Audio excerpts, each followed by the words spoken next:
Minha esposa sumia todas as noites. Até eu descobrir a verdade. Toda noite. Sem falta. 11 horas ela levantava da cama. Dizia que não conseguia dormir. Pegava o celular. Ia pra sala. Eu achei que era insônia.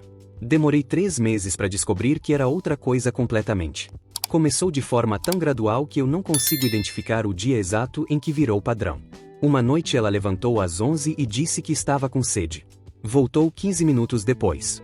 Eu não pensei nada. Na noite seguinte a mesma coisa. Sede. Sala. 15 minutos. Na semana seguinte já eram 30 minutos. Depois 40. Depois eu acordava às 2 da manhã e o lado dela da cama estava vazio e eu ouvia o brilho fraco da tela do celular vindo debaixo da porta da sala. Eu perguntei uma vez. Você tá bem? Toda noite você levanta. Insônia, ela disse. Não quero te acordar ficando virando na cama. Faz sentido. Considerado até. Eu agradeci mentalmente e voltei a dormir. Marido bonzinho. Marido que não questiona. 3 meses depois eu ia descobrir o tamanho do meu erro. Foi uma quarta-feira. Eu havia dormido mal e acordei às 2 da manhã com aquela desorientação de quem não sabe bem onde está por alguns segundos. Estendi a mão pro lado dela. Vazio. Normal. Insônia dela, eu já sabia. Mas dessa vez alguma coisa foi diferente. Talvez fosse o horário. Talvez fosse o silêncio específico daquela madrugada. Talvez fosse aquele instinto que a gente tem e ignora até não poder mais ignorar. Eu me levantei. Fui até a porta do quarto. Encostei o ouvido. Silêncio na sala. Abri a porta devagar. A sala estava vazia. O celular dela estava na mesa de centro. Esquecido ou deixado de propósito, eu não saberia dizer. Mas ela não estava lá. Fui até a cozinha. Vazia. Banheiro. Vazia. Escritório. Vazia. Voltei para a sala e olhei pela janela. O carro dela estava na garagem. Eu fui até a porta da frente. Abri. E a vi. Ela estava sentada na escada da entrada do prédio com o celular na mão, de costas para mim, falando baixo demais para eu ouvir as palavras mais alto o suficiente para eu saber que estava falando. Às 2 da manhã. Na escada do prédio. Eu fiquei parado na porta por alguns segundos. Depois voltei pro quarto. Deitei. Fechei os olhos. E esperei ela voltar. Ela voltou 20 minutos depois. Entrou no quarto devagar tentando não fazer barulho. Deitou com cuidado. Eu fingi que estava dormindo. Mas alguma coisa dentro de mim havia acordado de vez. No dia seguinte eu não disse nada. Observei. Observei o celular que agora nunca saía da mão dela, quando antes ficava largado em qualquer canto da casa. Observei a forma como ela se posicionava levemente de costas para mim quando digitava. Observei o sorriso que aparecia às vezes quando ela estava olhando para a tela, aquele sorriso involuntário que a pessoa não percebe que fez. Eu conhecia aquele sorriso. Eu havia provocado aquele sorriso um dia. Não estava provocando mais. Fui até o trabalho naquela manhã com uma lista de perguntas que eu não havia feito e uma clareza desconfortável de que talvez eu já soubesse as respostas antes de fazer. Passei uma semana prestando atenção. Uma semana inteira de observação silenciosa que me envergonha um pouco admitir porque significa que eu fui capaz de sorrir no café da manhã e perguntar como foi o dia sabendo que havia algo errado. Mas eu precisava do quadro completo. Mapeei os horários. Toda noite entre 11 e meia-noite ela levantava. Ficava fora do quarto entre 40 minutos e 1h30. Voltava com aquela leveza de quem acabou de descomprimir. Numa quinta-feira eu fingi que estava dormindo quando ela levantou. Esperei 5 minutos. Me levantei sem fazer barulho. A porta da sala estava quase fechada. Luz apagada. Mas eu via o brilho do celular pelo vão da porta. Encostei o ouvido na porta. E dessa vez eu ouvi. A voz dela baixa, quente, com aquela intimidade que você usa com pessoas que conhecem você de um jeito específico. Eu sei. Eu também tô com saudade. Pausa.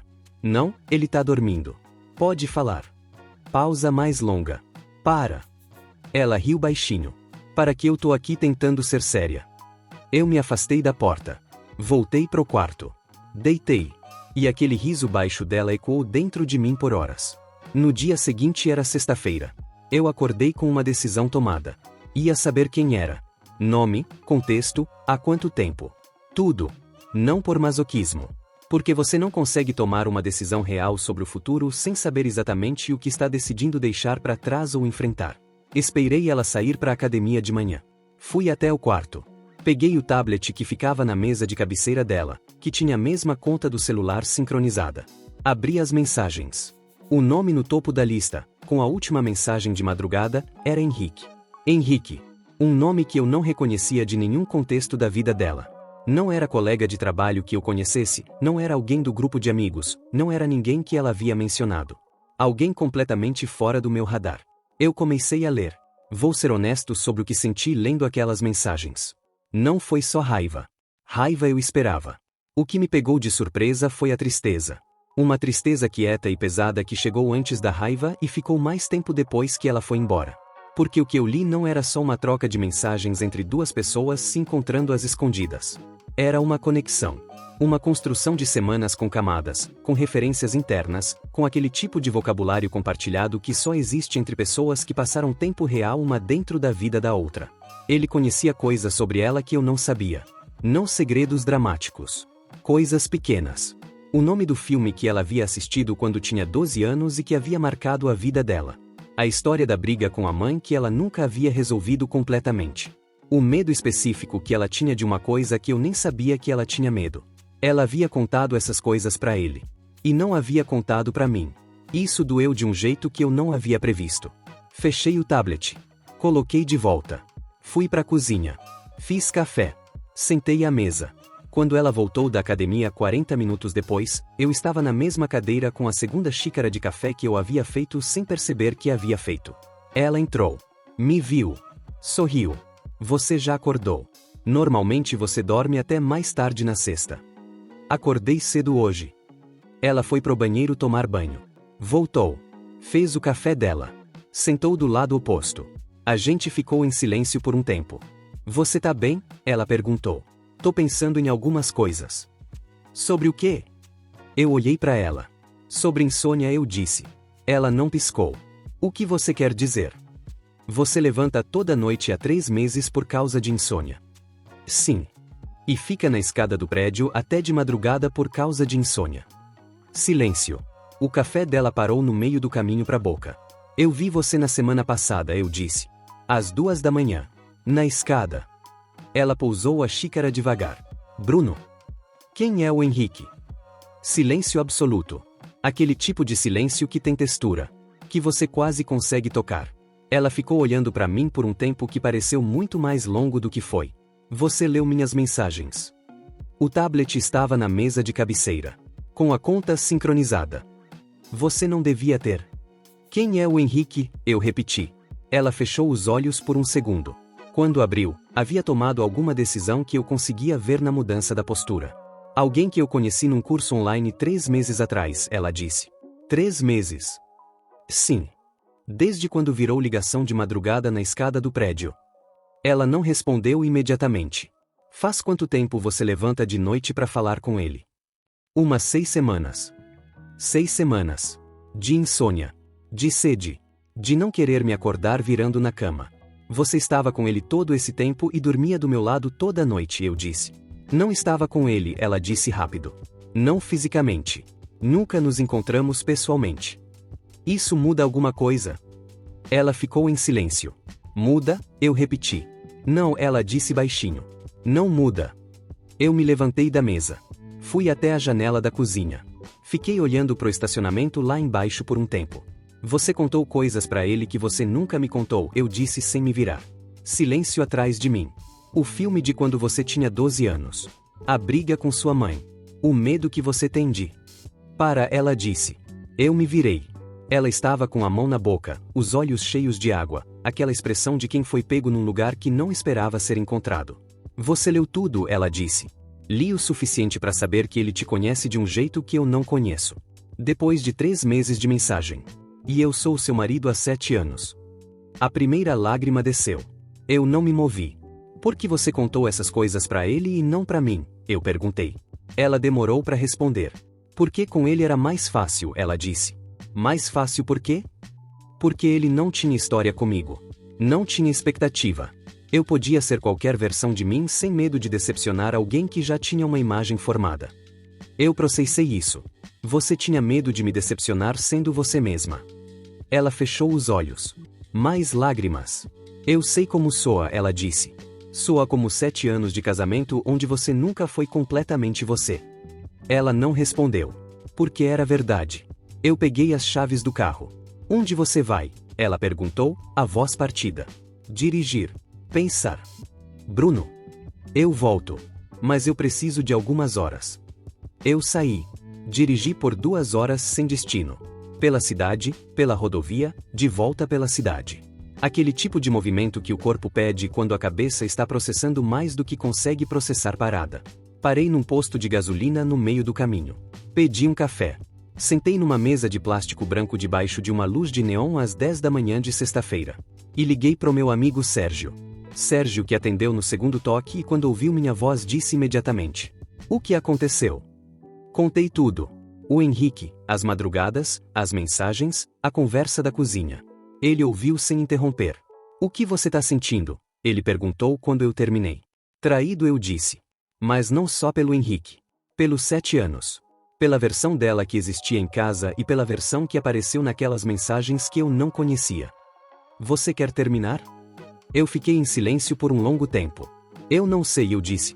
E isso me assusta mais do que qualquer outra coisa. Voltei para casa 3 horas depois.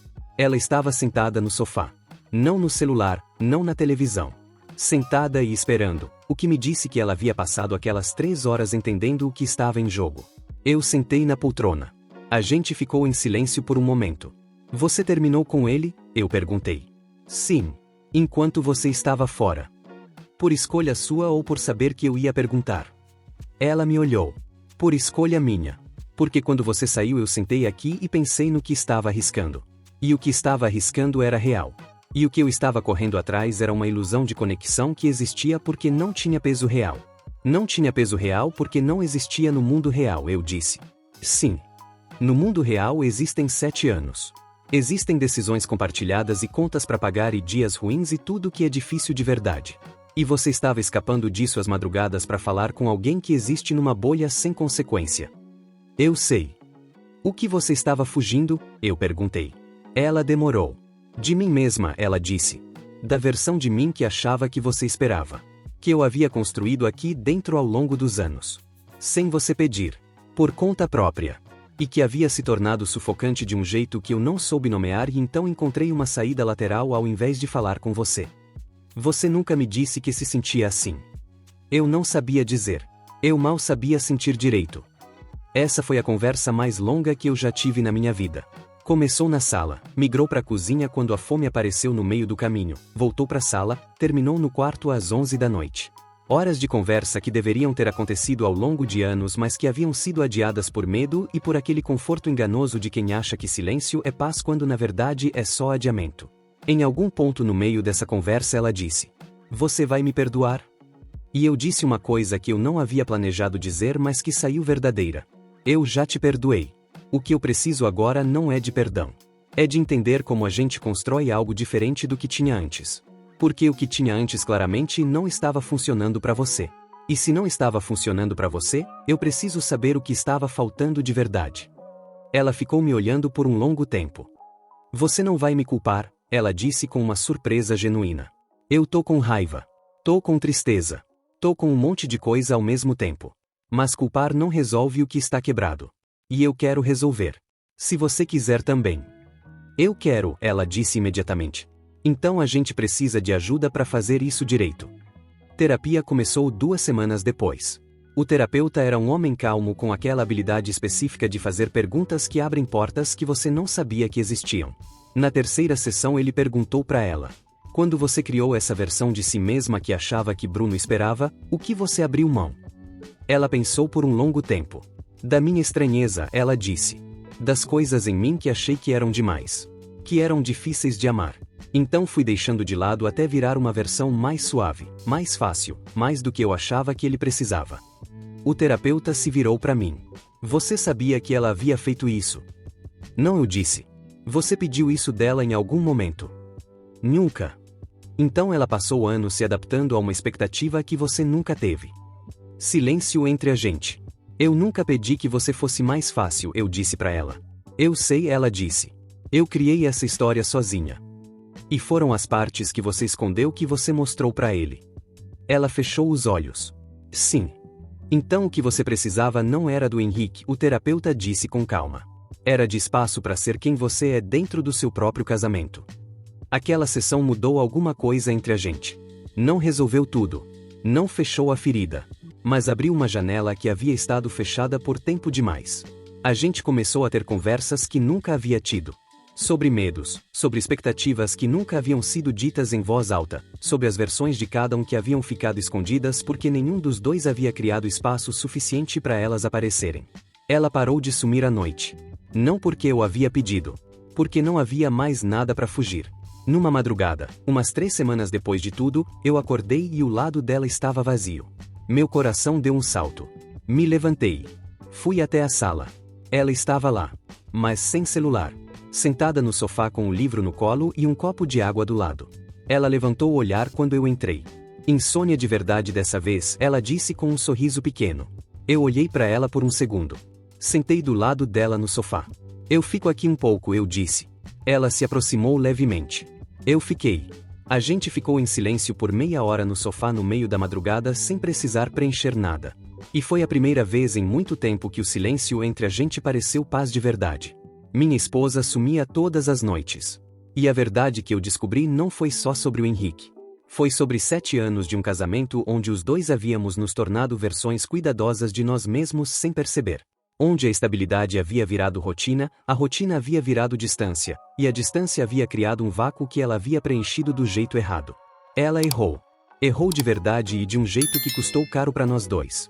Mas o casamento que existia antes do Henrique também tinha rachaduras que eu havia escolhido não ver porque não ver era mais fácil do que consertar.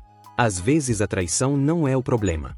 É o sintoma de um problema que estava lá antes, quieto, esperando que alguém tivesse coragem de olhar de frente. A gente está olhando agora. Com ajuda, com dificuldade, com dias bons e dias em que a ferida late como se fosse nova. Mas de olhos abertos. E isso, depois de muito tempo, é a coisa mais honesta que a gente já fez junto.